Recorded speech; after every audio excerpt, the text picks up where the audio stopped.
Ever been in a conversation where things suddenly hit a wall and all of a sudden you're grasping at straws for something to say?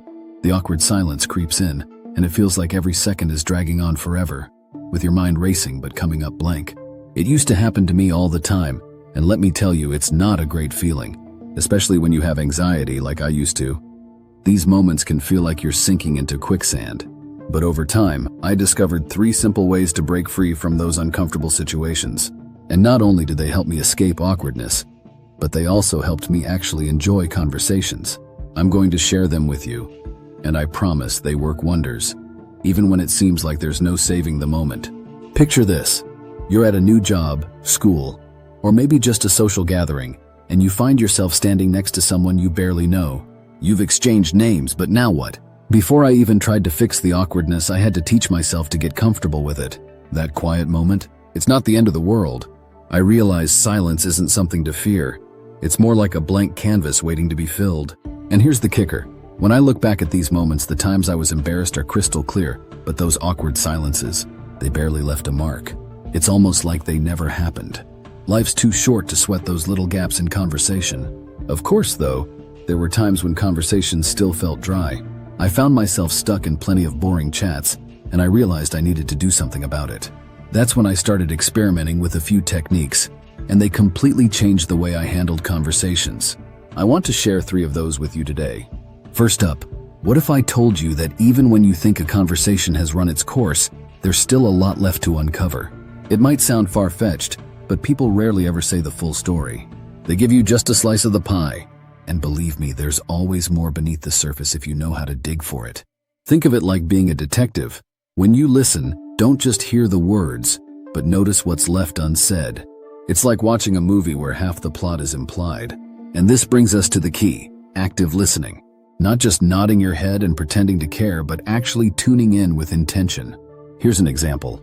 A friend once said, "I cut my hand fixing my car this weekend." Simple enough, right? But if you really listen, that's a treasure trove of conversation starters. What kind of car? How did you cut yourself? Do you work on cars often? Did it hurt? The more genuinely interested I became in the details, the easier the conversation flowed. And it's not about becoming an expert in everything. It's more about opening doors to parts of the conversation that others overlook. Which leads me to another tip, finding your own interests.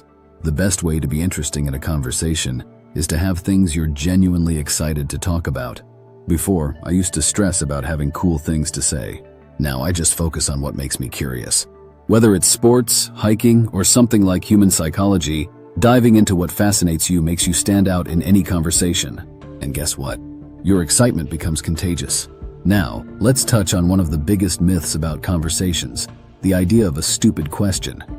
You might be thinking, there's definitely such a thing as a dumb question, right? But I disagree. If you're asking out of genuine curiosity and respect, then there's no such thing as a dumb question. You're simply trying to learn. In fact, those unexpected questions can lead to some of the most fun conversations. When a chat started feeling stale, I'd ask random things like, "What's your favorite weird food combination?" Or, "If you could have any superpower, what would it be?" It's amazing how much fun you can have when you're willing to be a little random. People love sharing unique things about themselves, and it's a great way to steer the conversation towards something more engaging. But here's the thing. Sometimes, no matter what you do, a conversation just won't click. And that's okay. Not everyone is a good conversationalist, and sometimes the person you're talking to just isn't in the mood. I learned to be at peace with that. Whether it's a date that's not going anywhere, or a party where you're struggling to connect with someone, it's perfectly fine to let it go. You can't force chemistry. Sometimes it's best to move on and not take it personally. It's like gardening. You don't waste time watering a plant that's not growing. So those are my go-to strategies for keeping conversations alive and kicking. If you found this helpful and want a quick lesson on active listening, feel free to check out my other videos. And hey, if you want more tips, hit that subscribe button. It'd be awesome to have you around.